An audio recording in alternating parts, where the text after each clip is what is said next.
સમાચારમાં વાત બનાસકાંઠાની કરીએ। બાળકનું અપહરણ કરનારો પકડાઈ ગયો છે। પોલીસે ગણતરીના કલાકોમાં ઝડપી લીધો। પાલનપુરના ધનપુરા પાટિયા નજીકથી અપહરણ થયું હતું। શ્રમિક પરિવારના બાળકને ચોકલેટની લાલચ આપી અપહરણ કર્યું। અજાણ્યો ઈસમ બાળકની ગાડીમાં બેસાડી ફરાર થયો હતો। એલસીબી અને એસઓજી પોલીસે ટેકનિકલ સર્વિસને આધારે આરોપીને ઝડપી લીધો છે। દાંતાના નારગઢ નજીકથી આરોપી ગાડી ચાલકને ઝડપી પડાયો। સમાચારમાં વાત સુરતની રાંદેર વિસ્તારમાં જીવલેણ હુમલાની ઘટના બની। નજીવી બાબતે જીવલેણ હુમલો કરાયો। હુમલાની ઘટના સીસીટીવીમાં કેદ થઈ। Ram residency Ugat canal road પાસે નજીવી બાબતમાં જીવલેણ હુમલાની ઘટના બની છે। બે ભાઈઓ રસ્તાની બાજુમાં ઊભા હતા। તે સમયે એક મોપેડ ચાલકે ટક્કર મારી હતી। તેઓએ જોઈને ગાડી ચલાવવાનું કહેતા મોપેડ ચાલક ઉશ્કેરાઈ ગયો હતો। મોપેડ ચાલકે ગાળાગાળી કરી હતી। બાદમાં મોપેડ ચાલકે હુમલો કર્યો। આ ઝપાઝપી દરમિયાન એકને ગંભીર ઈજાઓ પહોંચી છે। સુરત શહેરમાં મારામારી અને તોડફોડની ઘટના યથાવત છે। માન દરવાજા રેલ રાહત કોલોનીમાં તોડફોડ। અસામાજિક તત્વોએ અનેક વાહનોમાં તોડફોડ કરી, જેના દ્રશ્યો અમે આપને બતાવી રહ્યા છે।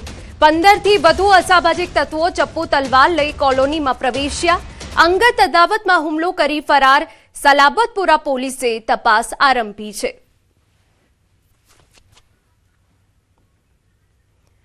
અને હવે બુલેટિનમાં આગળ વાત કરીએ સ્વરાજનો સંગ્રામ।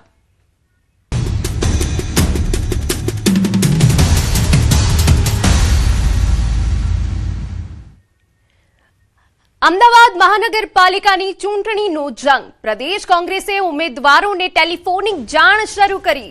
દરિયાપુર અને શાહપુર વોર્ડના ઉમેદવાર જાહેર।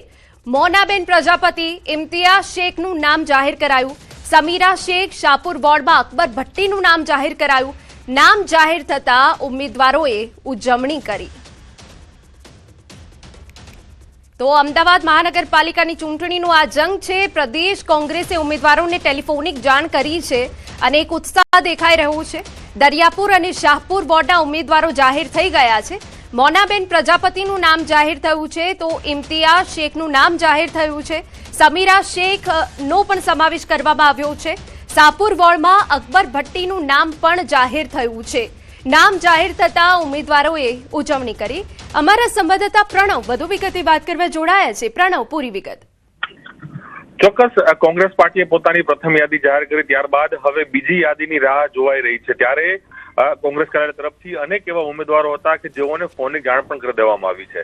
આજે શક્યતાઓ છે કે બીજી યાદી જાહેર થાય, પરંતુ તેની પહેલા જ ગત મોડી રાતે અનેક એવા અમદાવાદ શહેરના ઉમેદવારો હતા કે જેઓને કોંગ્રેસ કાર્યાલય તરફથી ટેલિફોનિક વાતચીત કરી દેવામાં આવી છે કે આપની ટિકિટ કન્ફર્મ છે।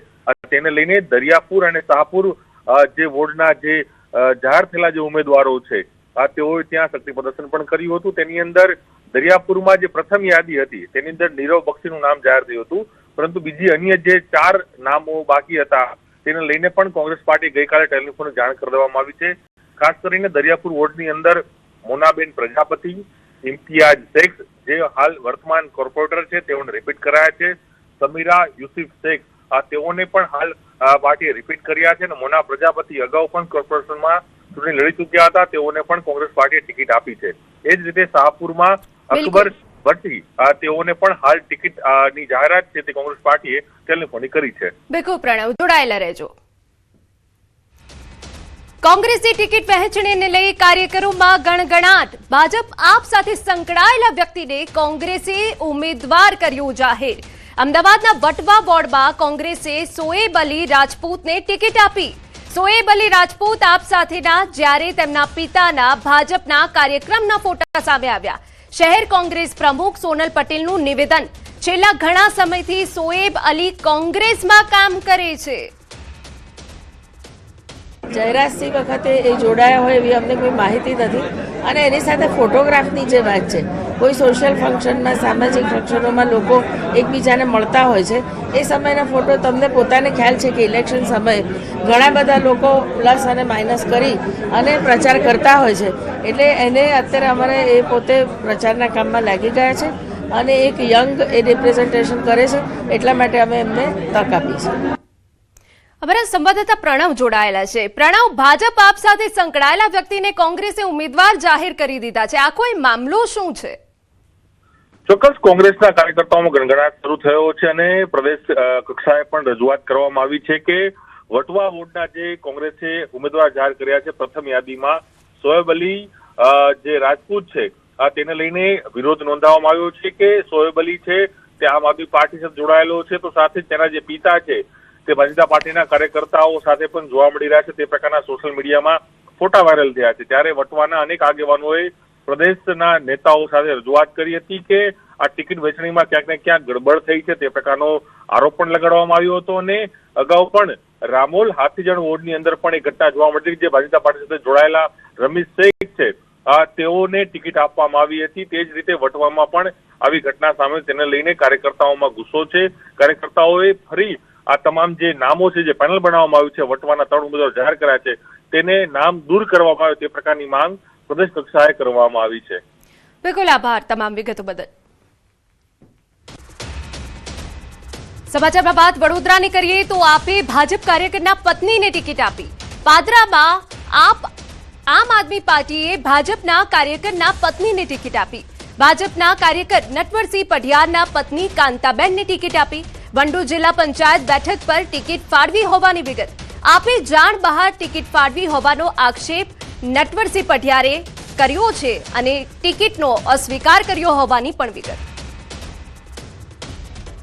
હું ભારતીય જનતા પાર્ટીના વિચારસરણી વાળો માણસ છું, પણ આમ આદમી પાર્ટીએ અમારી જાન બહાર અમારી ટિકિટ ફાળવણી કરી છે. અમારે એ લડવાની નથી અને અમારે કોઈ આમ આદમી પાર્ટીની સાથે કોઈ સંબંધ નથી અને કોઈ હોદ્દો પણ છે નહીં. સુરતમાં સ્થાનિક સ્વરાજ્યની ચૂંટણી નજીક આવતા રાજકીય માહોલ ગરમાયો છે, તો સાથે જ બજારમાં ચૂંટણી સામગ્રીની માંગમાં પણ તેજી જોવા મળી રહી છે.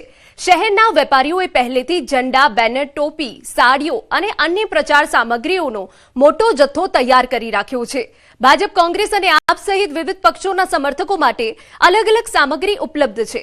વેપારીઓના કહેવા મુજબ આગામી દિવસોમાં 2 થી 3 કરોડ રૂપિયાના વેચાણની શક્યતા છે, જેના કારણે બજારમાં ચહલપહલ વધી ગઈ છે અને કોરોના પછી ધીમી પડેલી વેપારને હવે ચૂંટણીના માહોલે નવી દિશા આપી છે.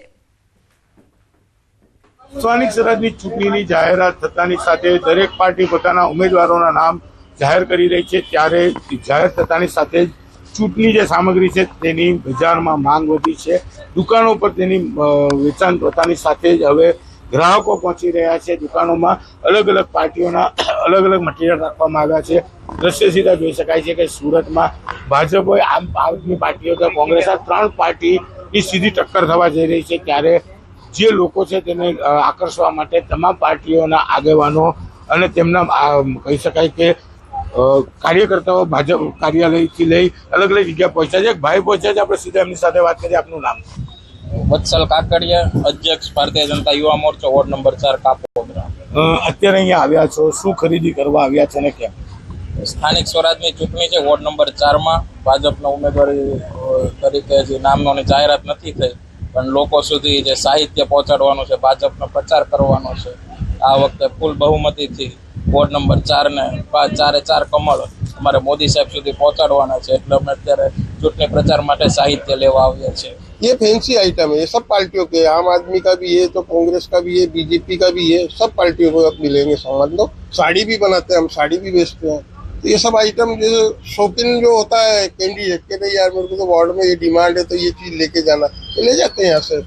બિલકુલ, ચૂંટણી આવતાની સાથે જ કહી શકાય કે ઉમેદવારોને રીઝવવા માટે અલગ અલગ વસ્તુઓ બનાવવામાં આવે છે. ખાસ કરીને આ ભ્રોજ બનાવવામાં આવ્યા છે ભારતીય જનતા પાર્ટી તરફથી. તો મહિલાઓને આકર્ષવા માટે પાકીટ પણ બનાવવામાં આવ્યા છે. ચૂંટણી સાહિત્યની દુકાન ધરાવતા આ વ્યક્તિને કહી શકાય અંદાજિત 3 થી 5 કરોડ રૂપિયાનો વેપાર સુરત અને સુરતના બહાર એટલે કે ગુજરાત રાજ્યના અલગ અલગ શહેરોમાં વેપાર ચોક્કસપણે જોવા મળશે.